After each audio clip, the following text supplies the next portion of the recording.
Ang tinuod nga bahandi dili kanunay makita sa kadagaya sa kwarta, kundili sa kalinaw sa kasing-kasing.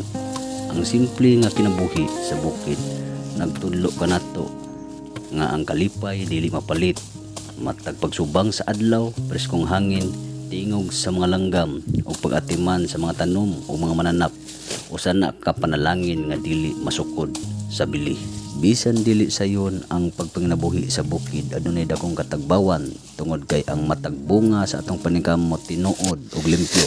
Dinhi makakaton ta sa pagpailog, pagpasalamaton ug pagsalig sa Ginoo sa matag adlaw. Dili kinahanglan nga daghan ang atong naangkon aron mahimong malipayon. Usahay ang pinakasimple nga kinabuhi mao ang pinakadato sa gugma, kalinaw ug panalangin. Atong ampingan ug higugmaon ang kinabuhi nga gihatag sa Ginoo, kay ang tinuod nga kalipay makita sa usa ka kasing-kasing nga kontento ug mapasalamaton.